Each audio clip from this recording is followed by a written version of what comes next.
While the West remains distracted by its internal crisis, a new power dynamic is emerging in the global South, a shift that many are failing to see until it is too late. The global narrative is shifting. The center of gravity is moving away from traditional Western dominance toward a multipolar world where nations like Mexico and South Africa are no longer just developing, they are competing for leadership in the 21st century. This isn't just about geography, it is about who will define the next era of industrial production, raw material dominance, and economic sovereignty.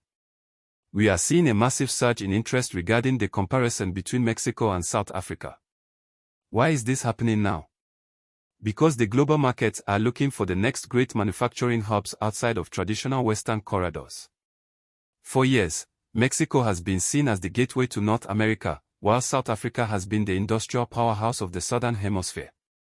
Today, we are diving deep into why South Africa's strategic position in minerals and infrastructure is creating a narrative of growth that the West is beginning to fear.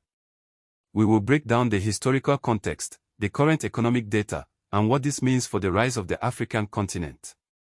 To understand where we are going, we have to look at where these two nations have been. Both Mexico and South Africa were historically shaped by colonial influences that attempted to position them as resource extractors. However, in the last 40 years, both nations pivoted toward industrialization. Mexico leveraged the NAFTA era to become a manufacturing titan for electronics and automobiles. Meanwhile, South Africa built a sophisticated infrastructure and mining sector that remains one of the most advanced on the continent. While Mexico focused on being a factory for the North, South Africa positioned itself as a critical node in the global supply chain for high-value minerals platinum, manganese, and vanadium. This distinction is vital. One became a manufacturing hub, the other became an indispensable mineral powerhouse. As the world moves toward a green energy transition, the value of those minerals is skyrocketing. Let us look at the current reality. When people search for Mexico versus South Africa, they are often looking at trade volume and industrial output. In recent years, South Africa has seen significant investment in its special economic zones, SEZs. Unlike some other regions that have remained stagnant, South Africa is aggressively positioning itself to be the primary gateway for trade between Asia and the rest of Africa. While Mexico faces challenges with domestic infrastructure and labor shifts, South Africa is leveraging its unique position to capture the Global South momentum. The competition isn't just about who can produce more shirts or cars, it is about who controls the components necessary for the modern world. Like this video help more Africans see this story. It is time we tell our own narrative of growth and power. Moving into the core of the issue, the key players. In Mexico, the focus is on nearshoring, bringing manufacturing closer to the US market. In South Africa, the play is different. The government and private sectors are engaging in massive partnerships with East Asian firms to build local refining capabilities. Instead of just exporting raw ore, South Africa is moving toward high-value processing. This is a strategic masterstroke.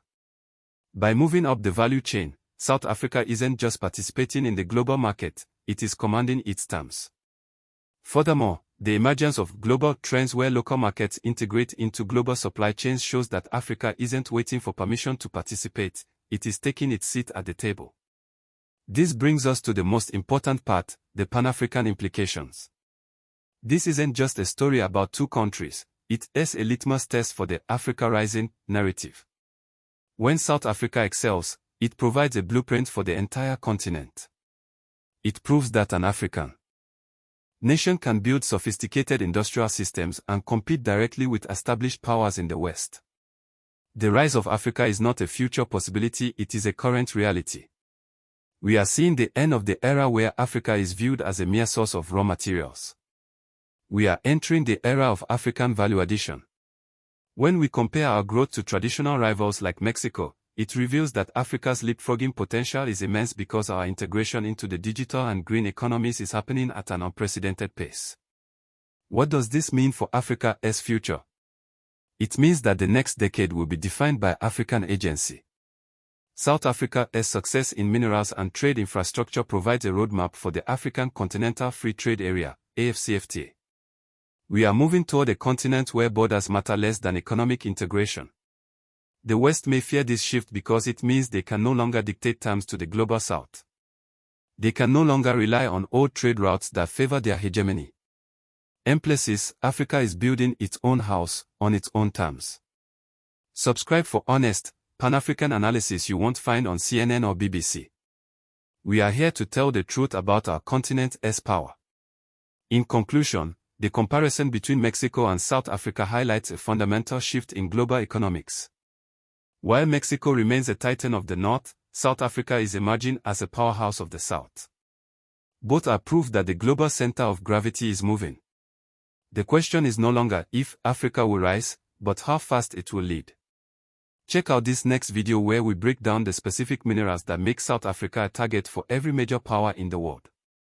What do you think? Is South Africa's focus on mineral processing the winning move for the continent? Let me know in the comments below. I want to hear your thoughts on how we can accelerate African industrialization even further. Keep watching, keep learning, and stay proud of our rising home.